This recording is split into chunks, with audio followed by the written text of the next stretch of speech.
दिल्ली में बीजेपी राष्ट्रीय कार्यकारिणी की आज बैठक में पीएम मोदी का संबोधन होगा। राष्ट्रीय कार्यकारिणी की बैठक में कुल 124 सदस्य शामिल होंगे। कोरोना प्रोटोकॉल के चलते राष्ट्रीय कार्य समिति के सभी सदस्यों को बुलाया नहीं गया है। राष्ट्रीय कार्यकारिणी की बैठक में बीजेपी अध्यक्ष जेपी नड्डा मौजूद रहेंगे। गृह मंत्री अमित शाह, रक्षा मंत्री राजनाथ सिंह और नितिन गडकरी भी होंगे शामिल। बैठक में अगले साल होने वाले विधानसभा चुनावों पर होगी चर्चा। पार्टी संसदीय बोर्ड के केंद्रीय पदाधिकारी, प्रदेश प्रभारी समेत सभी सदस्य मौजूद होंगे। बीजेपी राष्ट्रीय कार्यकारिणी की बैठक में शामिल होंगे सीएम योगी आदित्यनाथ। यूपी विधानसभा चुनाव की रणनीति पर होगी चर्चा। बीजेपी नेता मोहित कंबोज का सनसनीखेज खुलासा, कहा किरण गोस्वामी का एनसीपी से संबंध। सुनील पाटिल ड्रग्स केस का मास्टरमाइंड, सैम डिसूजा और सुनील की बातचीत का ऑडियो जारी किया। बीजेपी नेता मोहित कंबोज के आरोपों के जवाब में आज प्रेस कॉन्फ्रेंस करेंगे नवाब मलिक। कंबोज ने नवाब पर लगाए थे सनसनीखेज आरोप। दिल्ली से मुंबई पहुंची एनसीबी की सेंट्रल जांच एजेंसी ने आर्यन खान के केस समेत सभी 6 केस टेक ओवर किए। संजय सिंह की अध्यक्षता में हो रही है जांच। एनसीबी की विजिलेंस टीम सोमवार को मुंबई जाएगी, क्रूज का दौरा करेगी। प्रभाकर साहिल से भी होगी पूछताछ। 12 लोगों के बयान दर्ज कर सकती है विजिलेंस टीम। गवाह प्रभाकर साहिल से सिलसिलेवार तरीके से पूछताछ विजिलेंस टीम करेगी। साहिल के अलावा भानुशाली, डिसूजा और सुनील पाटिल से भी होगी पूछताछ। मुंबई पहुंचे एनसीबी के डीडीजी संजय सिंह ने कहा जांच में समीर वानखेड़े का सहयोग लेंगे। आर्यन केस की जांच का जिम्मा संजय सिंह को सौंपा गया है। एनसीबी दफ्तर पहुंचे समीर वानखेड़े ने कहा पिक्चर अभी बाकी है। आर्यन समीर केस में होगी विदेशी लिंक की जांच।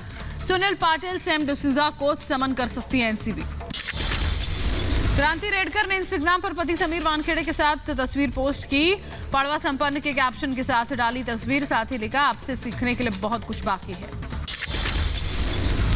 मनी लॉन्ड्रिंग केस में महाराष्ट्र के पूर्व गृह मंत्री अनिल देशमुख की 14 दिनों की न्यायिक हिरासत, कोर्ट ने 14 दिनों की न्यायिक हिरासत में जेल भेजा।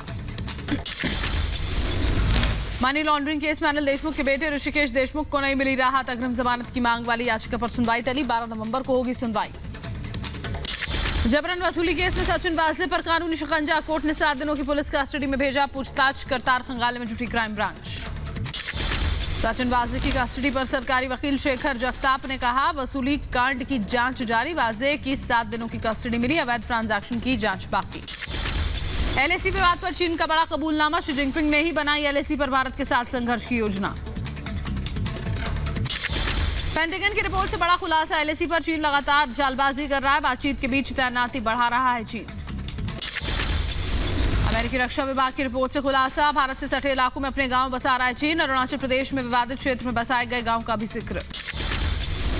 अरुणाचल प्रदेश की सीमा पर चीनी घुसपैठ को लेकर कांग्रेस का पीएम मोदी पर हमला। चीनी घुसपैठ पर पीएम और रक्षा मंत्री को चिट्ठी लिखी थी, उसके बावजूद पीएम ने चीन को दी थी क्लीन चिट। जिन्ना वाले बयान पर अखिलेश यादव कायम, कहा सवाल उठाने वाले इतिहास को दोबारा पढ़ें। अखिलेश यादव पर बीजेपी ने तंज कसा। सीएम योगी ने अखिलेश यादव पर पलटवार किया, कहा सरदार पटेल जोड़ने वाले, जिन्ना तोड़ने वाले दोनों एक नहीं हो सकते। सरदार राष्ट्र नायक थे। अखिलेश यादव का योगी पर निशाना, चुनाव लड़ने वाले बयान पर बोले, कहा अब सीएम बाबा जा रहे हैं, चुनाव ना लड़े। सीएम ने चुनाव लड़ने के संकेत दिए थे। औरैया से सीएम योगी की माफियाओं के संरक्षकों को चेतावनी, कहा माफियाओं के संरक्षक भी, उन पर भी चलेगा बुलडोजर। बीजेपी नेता राकेश त्रिपाठी ने फिर अखिलेश पर निशाना साधा, कहा जिन्ना का महिमा मंडन अखिलेश को भारी पड़ेगा। जनता जिन्ना को खलनायक मानती थी, खलनायक ही मानेगी। कांग्रेस नेता ने जिन्ना के बयान पर समाजवादी पार्टी और बीजेपी को घेरा, कहा दोनों पार्टियां देश के महापुरुषों का अपमान कर रही हैं। यूपी में जिन्ना वाले बयान पर सियासी घमासान, बीएसपी ने बीजेपी और एसपी में मिलीभगत का आरोप लगाया, कहा यूपी चुनाव में माहौल खराब करने की कोशिश। शिवपाल यादव की पार्टी ने एक बार फिर से अखिलेश के बयान से किनारा किया। प्रगतिशील समाजवादी पार्टी के प्रवक्ता ने कहा जो लोग जिन्ना में अपनी आस्था रखते हैं वो जिन्ना के साथ पाकिस्तान चले जाएं। यूपी के इटावा में टीके को लेकर सीएम योगी का अखिलेश पर निशाना, कहा कुछ लोग टीके का विरोध कर रहे थे, लोगों ने टीका लगवाकर जवाब दिया। महाराष्ट्र के अहमदनगर के जिला अस्पताल में आग से हड़कंप, आईसीयू में लगी आग में 11 मरीजों की मौत। अस्पताल प्रशासन आग लगने की वजह ढूंढने में जुटा। अहमदनगर आग में 17 लोग गंभीर रूप से झुलसे, सभी मरीजों को दूसरे वार्ड में शिफ्ट किया गया। शॉर्ट सर्किट से आग लगने की आशंका। अहमदनगर हादसे को लेकर एक्शन में महाराष्ट्र सरकार, सीएम उद्धव ठाकरे ने जांच के आदेश दिए। सीएम ने मृतकों के परिजनों के प्रति संवेदना जाहिर की। मुंबई में एक 15 मंजिला इमारत में आग लगी, आग में झुलसकर 2 लोगों की गई जान।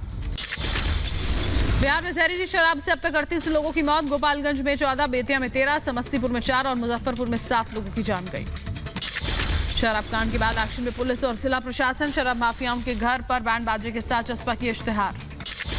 बिहार बीजेपी प्रदेश अध्यक्ष संजय जायसवाल ने कहा शराबबंदी कानून को रिव्यू करने की जरूरत, लेकिन जहरीली शराब से हुई मौत को शराबबंदी से जोड़ना सही नहीं। बिहार में नहीं थम रहा है जहरीली शराब का कहर। समस्तीपुर में 2 आर्मी जवान समेत 4 की मौत, 5 लोगों का अस्पताल में इलाज जारी। मामले की जांच कर रहा है प्रशासन। बिहार में जहरीली शराब से मौत पर सियासत फुल। जेडीयू अध्यक्ष ललन सिंह का विपक्ष पर हमला। कहा राजनीति करने वाले राजनीति कर रहे हैं, सरकार पूरे मामले की जांच कर रही है। बिहार शराब कांड पर कैबिनेट मंत्री शाहनवाज हुसैन ने सरकार का बचाव किया। कहा पूरे मामले पर सरकार गंभीर, जांच में जो भी दोषी होगा उस पर होगी कार्रवाई। बिहार के मोतिहारी में अवैध शराब फैक्ट्री का खुलासा। धड़ल्ले से अवैध शराब बनाई जा रही थी। दिल्ली सरकार ने फ्री राशन योजना को 6 महीने के लिए बढ़ाया। केजरीवाल ने मोदी सरकार से भी योजना को 6 महीने बढ़ाने की मांग की। 30 नवंबर को खत्म हो रही है केंद्र की मुफ्त राशन योजना। सीएम केजरीवाल ने कहा महंगाई बहुत ज्यादा हो गई है, आम आदमी को 2 वक्त की रोटी भी मुश्किल से मिल रही है। कोरोना की वजह से कई लोग बेरोजगार। पंजाब के एडवोकेट जनरल एपीएस देओल का नवजोत सिंह सिद्धू पर हमला। कहा अपने सियासी स्वार्थ के लिए सिद्धू ड्रग्स और बेअदबी मामले पर भ्रामक प्रचार कर रहे हैं। फरीदकोट के गांव बुर्ज जवाहर सिंह पहुंचे पंजाब कांग्रेस अध्यक्ष नवजोत सिंह सिद्धू। गुरुद्वारा साहिब में की अरदास, लोगों से की मुलाकात। सीएम चन्नी का सिद्धू पर पलटवार। कहा जल्द बेअदबी का मामला सुलझ जाएगा, बेअदबी के मामले में मिलेगा न्याय, कानून कर रहा है अपना काम। चंडीगढ़ में तेल की कीमतों को लेकर पंजाब सरकार के खिलाफ अकाली दल का हल्ला बोल। सीएम आवास के बाहर प्रदर्शन। पेट्रोल डीजल पर वैट कम करने की मांग। चंडीगढ़ में अकाली कार्यकर्ताओं पर पुलिस ने किया लाठीचार्ज। कई कार्यकर्ताओं को हिरासत में लिया। सरकार पर विपक्ष हमलावर। दिल्ली सरकार ने पेट्रोल डीजल पर वैट कम करने से इनकार किया। डिप्टी सीएम मनीष सिसोदिया का बयान। पहले केंद्र सरकार कम करे एक्साइज ड्यूटी। दिल्ली में केजरीवाल सरकार के खिलाफ बीजेपी का हल्ला बोल। दिल्ली सरकार से पेट्रोल डीजल पर वैट घटाने की मांग। सीएम के खिलाफ जमकर हुई नारेबाजी। एसपी अध्यक्ष अखिलेश यादव ने बीजेपी पर पेट्रोल और डीजल के दाम को लेकर हमला किया। 7 साल में पेट्रोल डीजल के दाम 200% से बढ़ाकर 10% घटाने वाली बीजेपी सरकार का झूठा खेल जनता समझ चुकी है। आंध्र प्रदेश में बीजेपी का विरोध प्रदर्शन। आंध्र सरकार की वैट कम नहीं करने को लेकर बीजेपी सीएम जगनमोहन रेड्डी के खिलाफ नारेबाजी। पेट्रोल डीजल के दाम पर सियासत भड़की। बीजेपी का सवाल कांग्रेस शासित राज्य क्यों नहीं घटाते वैट। विपक्ष का पलटवार। एक्साइज ड्यूटी और कम करे सरकार। रांची में पेट्रोल डीजल के दामों के खिलाफ बीजेपी का प्रदर्शन। बीजेपी नेताओं ने डिप्टी कमिश्नर को ज्ञापन सौंपा। तेलंगाना में भी वैट कटौती की मांग तेज। विपक्षी दल और आम जनता ने टीआरएस सरकार से पेट्रोल और डीजल पर वैट में कटौती की मांग की। पंजाब कैबिनेट की बैठक में सीएम चरणजीत चन्नी की अध्यक्षता में ये होने जा रही है। इस बैठक में पेट्रोल और डीजल पर लागू वैट की दरों को घटाने का फैसला लिया जा सकता है। ओम प्रकाश राजभर के बिगड़े बोल। यूपी के डिप्टी सीएम केशव प्रसाद मौर्य के लिए कहे अपशब्द। कहा हिम्मत हो तो जातिवार जनगणना पर बयान दें केशव मौर्य। ओम प्रकाश राजभर का संघ पर भी निशाना। का बीजेपी के नेताओं को नागपुर में झूठ बोलने की ट्रेनिंग दी जाती है। कहा 2022 में बीजेपी को जमीन में दफना देंगे। दिल्ली में छठ पूजा पर सियासी घमासान जारी। आम आदमी पार्टी के विधायकों का आरोप घाट नहीं बनने दे रहे बीजेपी नेता। केजरीवाल ने ट्वीट कर कहा सबको मिलकर छठ पूजा के आयोजन को करना चाहिए। अखिलेश यादव का बीएसपी को झटका। बीएसपी के दिग्गज नेता लालजी वर्मा, रामाचल राजभर समाजवादी पार्टी में होंगे शामिल। गोवा में आज से 3 दिवसीय गोवा मैरीटाइम कॉन्क्लेव का आयोजन। हिंद महासागर में आतंकी खतरों से निपटने के लिए भारतीय नौसेना करे रही है आयोजन। 12 देशों के नौसेना प्रमुख होंगे शामिल। उपराष्ट्रपति वेंकैया नायडू आज बिहार दौरे पर। वेंकैया नायडू मोतिहारी और नालंदा का दौरा करेंगे। इस दौरान पिपराकाठी से एग्रीकल्चर यूनिवर्सिटी के दीक्षांत समारोह में शामिल होंगे। अयोध्या से रामेश्वरम तक श्री रामायण यात्रा कराएगा रेलवे। आज दिल्ली से पहली ट्रेन की शुरुआत। अयोध्या, वाराणसी, प्रयागराज, सीतामढ़ी, चित्रकूट, नासिक होते हुए दिल्ली वापस लौटेगी ट्रेन। यूपी के औरैया को सीएम योगी की सौगात। मेडिकल कॉलेज की आधारशिला रखी। 109 करोड़ की 12 परियोजनाओं का लोकार्पण भी। यूपी के इटावा को भी सीएम योगी की सौगात। 65 परियोजनाओं का शिलान्यास किया। इटावा में मॉडल जेल का भी शुभारंभ किया। बेसिक एजुकेशन के लिए योगी सरकार का तोहफा। 1.8 करोड़ स्टूडेंट्स को यूनिफॉर्म, जूते खरीदने के लिए सीधे खाते में दिए जाएंगे 11,000 रुपए। दिल्ली के डिप्टी सीएम मनीष सिसोदिया ने बीजेपी पर निशाना साधा है। कहा नगर निगम में भ्रष्टाचार चरम पर। 1 साल में एम्स में मल्टी लेवल पार्किंग का गिरना बीजेपी के भ्रष्टाचार का सबूत। दिल्ली में पीएम मोदी से मिले नागालैंड के पूर्व सीएम एससी जमीर, दोनों के बीच कई मुद्दों पर हुई चर्चा। हरियाणा के रोहतक में सड़क पर उतरे बीजेपी कार्यकर्ता, बीजेपी नेताओं को बंधक बनाने का विरोध। रोहतक में बीजेपी नेता मनीष ग्रोवर को किसानों ने 7 घंटों तक बंधक बनाकर रखा था। चंडीगढ़ में अकाली दल के कार्यकर्ताओं ने पंजाब सरकार के खिलाफ किया जोरदार प्रदर्शन। किसानों की फसल बर्बाद होने पर सरकार से मुआवजे की मांग को लेकर खोला मोर्चा। यूपी के फिरोजाबाद में नाराज किसानों ने सड़क जाम की, खाद नहीं मिलने से परेशान किसानों ने जमकर हंगामा किया। पुलिस अधिकारियों ने आश्वासन देकर खाली कराई सड़क। एमपी के मंदसौर में प्रशासन ने फिर से अवैध निर्माण पर चलाया बुलडोजर। शोरूम पर प्रशासन ने चलाया बुलडोजर, अवैध कब्जे के चलते प्रशासन ने की कार्रवाई। सोना तस्करी मामले की मुख्य आरोपी स्वप्ना सुरेश 15 महीने बाद जेल से रिहा हुई हैं। केरल हाईकोर्ट से कुछ दिनों पहले जमानत मिली थी। केरल के कोट्टायम में एमफिल के छात्रों का विरोध प्रदर्शन। एमजी यूनिवर्सिटी के खिलाफ दिया धरना, यूनिवर्सिटी के नए नियमों के खिलाफ छात्र। यूपी के बहराइच में आबकारी विभाग की छापेमारी, भारी मात्रा में अवैध शराब बरामद हुई। पुलिस ने कई भट्टियों को नष्ट किया, एक शख्स गिरफ्तार। यूपी के रामपुर में एक पति ने अपनी पत्नी के खिलाफ एफआईआर दर्ज कराई। पाकिस्तान से हारने पर पत्नी ने भारतीय क्रिकेट टीम का मजाक उड़ाते हुए व्हाट्सएप स्टेटस लगाया था। यूपी के रामपुर में पुलिस ने मुठभेड़ के दौरान एक गौ तस्कर को गिरफ्तार किया। आरोपी के पास एक तमंचा, कारतूस और एक होंडा सिटी कार जब्त। बिहार के लालगंज में पानी को लेकर हुए विवाद में एक बुजुर्ग की पीट कर हत्या कर दी गई। मौके पर पहुंची पुलिस मामले की जांच कर रही है। पश्चिम बंगाल के आसनसोल में लोग जान जोखिम में डालकर नदी पार कर रहे हैं। यहां बांकुड़ा और पुरुलिया से जोड़ने वाला पुल आज भी नहीं बन सका है। पंजाब के लुधियाना में नवजात के चोरी का मामला सामने आया। परिजन आपस में एक दूसरे पर चोरी करने का आरोप लगा रहे हैं।